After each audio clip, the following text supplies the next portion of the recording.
मेरे बच्चे, चारों तरफ से दुश्मनों से घिरा हुआ है तू। जिस तरफ नजर जाए कोई ना कोई जलने वाला बैठा है, लेकिन जिस पर स्वयं भद्रकाली का हाथ हो उसका कोई क्या बिगाड़ सकता है।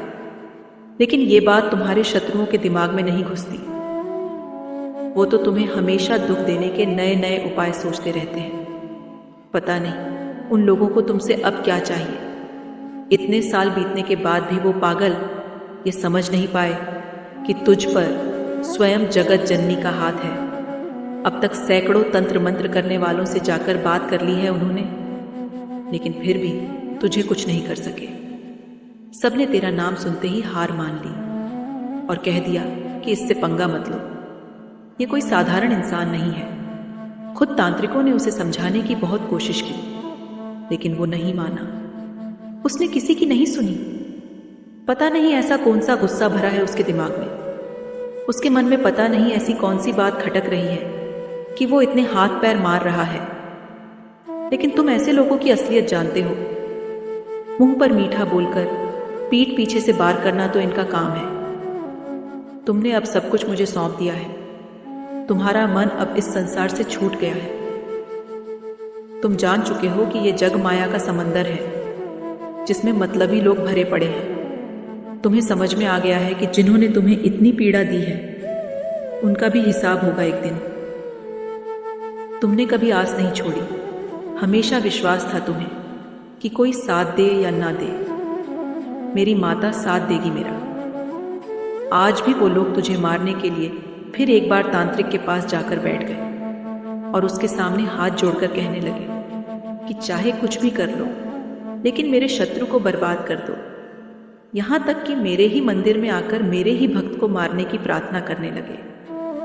कितने नीच और गिरे हुए लोग हैं ये। तुझे जीवन भर दुख देकर भी उनके मन को सुकून नहीं मिला।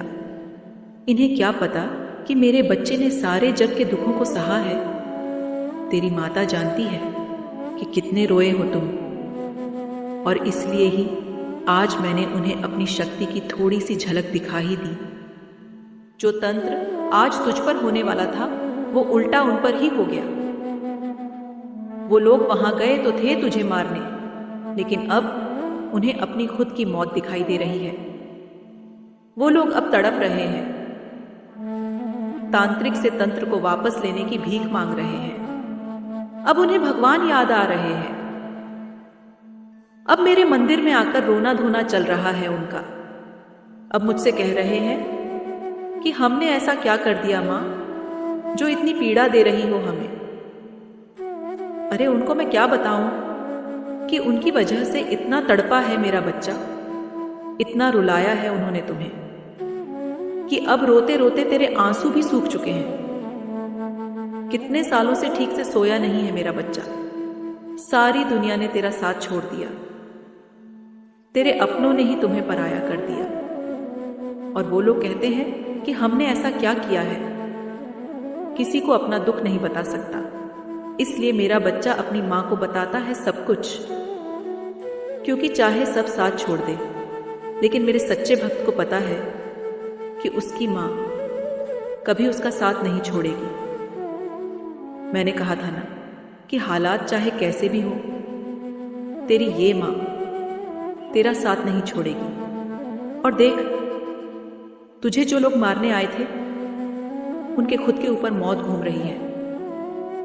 अब वो लोग जगह जगह के पंडितों से जाकर पूछ रहे हैं, अपने ऊपर हुए इस तंत्र का काट ढूंढ रहे हैं। सब जगह जाकर देख लिया है उन्होंने। वो लोग अब ये सोच रहे हैं कि हमने ऐसा क्यों किया, क्यों हमने बिना वजह उससे पंगा लिया। अब मारे मारे फिर रहे हैं वो। मेरे बच्चे, इस साल की शुरुआत में बहुत तकलीफें सही हैं तुमने, लेकिन देखो ये साल जाते जाते तुम्हारे कर्मों का हिसाब करता जा रहा है। जितना तुमने इस पूरे साल में सहा है उतना वो लोग आने वाले कुछ दिनों में सहने वाले हैं। इस पूरे साल में जितने तुम रोए थे वो लोग भी कुछ ही दिनों में उससे कई ज्यादा रोने वाले हैं। तेरा वो पड़ोसी जो तुझसे जलता है, तुझे तकलीफ में देखकर मन ही मन हंसता है। वो भी इस काली साजिश में शामिल था मेरे बच्चे। वो तुमसे जलता तो बहुत था, मगर उसकी कभी हिम्मत नहीं हुई कि वो तुमसे कभी सामने की लड़ाई लड़ सके, इसलिए कूटनीति खेल रहा था।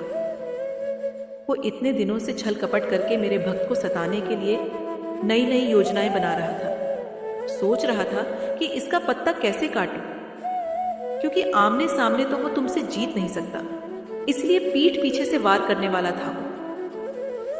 ये इंसान तुम्हारे पीठ पीछे इतनी बुरी बातें फैलाता है कि जैसे तुमने उसका कोई सामान चुरा लिया हो। तेरे आसपास के लोगों को तेरे ही खिलाफ भड़काता है ये। रोज सुबह उठते ही तेरे बारे में सोचता है कि आज कैसे बदला लिया जाए, कैसे तुझे सताया जाए। हर समय हर रोज बस तुझे बर्बाद करने के बारे में सोचता है वो। लेकिन देख ले अपनी आंखों से, तुझे बर्बाद करने की सोच रखने वाले को ही आज बर्बादी के कगार पर खड़ा कर दिया है तेरी माँ ने। उसने तो कभी सोचा भी नहीं होगा कि उसके साथ ऐसा भी हो सकता है। उसने जो तंत्र तेरे लिए करवाया था वो कभी उस पर भी हो सकता है। अब कुछ दिनों तक वो अघोरियों और तांत्रिकों के चक्कर काटेगा और फिर चुपचाप बैठ जाएगा। उसे पता चल जाएगा कि वो तुमसे हार चुका है। आने वाले भविष्य में वे तुमसे माफी मांगने के बारे में भी सोचेगा। वे अपनी की गई हर गलती के लिए रो रहा है मेरे बच्चे। अब उसके पास कुछ बचा ही नहीं है। अब वो धीरे धीरे अंदर से टूटने लगेगा। बुरे बुरे ख्याल आएंगे उसके मन में। जिन अपनों के लिए वो सारी दुनिया की दौलत जुटाने में लगा हुआ था, अब धीरे धीरे उसके वो अपने ही उसका साथ छोड़ देंगे। अब उसे समझ में आ जाएगा कि कैसा लगता है जब खुद के अपने ही साथ छोड़ देते हैं, जब अकेले रहना पड़ता है, जब पूरी दुनिया तुम्हारे खिलाफ हो जाए, कोई तुम्हारा साथ ना दे, और जब घर के रिश्ते ही झूठे साबित हो जाए। अब उसे ये सब चीजें समझ में आ जाएगी मेरे बच्चे। अब उसे तुम्हारी औकात समझ में आ गई है। तुम्हारी शक्ति के बारे में उसे पता चल चुका है, क्योंकि जितनी बार भी उसने तुम्हें मारने की कोशिश की है, हर बार किसी न किसी दैवीय शक्ति ने तुम्हें बचा लिया है उससे। हर बार तुम जीतते हो और हर बार वो हार जाता है। ये बात अब समझ में आ गई है उसे। मैं देख पा रही हूं मेरे बच्चे कि आने वाले समय में वो तुमसे माफी मांग रहा है। लेकिन ध्यान रखना मेरे बच्चे, क्योंकि कुत्ते की दुम कभी सीधी नहीं होती। ये आदमी माफी के लायक नहीं है मेरे बच्चे। धोखेबाज है, चालबाज है, अपनी मीठी बातों में लोगों को फंसाना जानता है ये। तुम्हारे सामने भी ये ऐसे बनेगा जैसे कि इसने तुम्हारे बारे में सब कुछ जान लिया है, लेकिन इसकी आंखों में धोखेबाजी भरी है मेरे बच्चे। तुम उसे माफ मत करना मेरे बच्चे। आज तक जिस बात का उसे इतना घमंड था, एक एक करके वो सारी बातें, वो सारी चीजें अब उससे दूर जा रही है।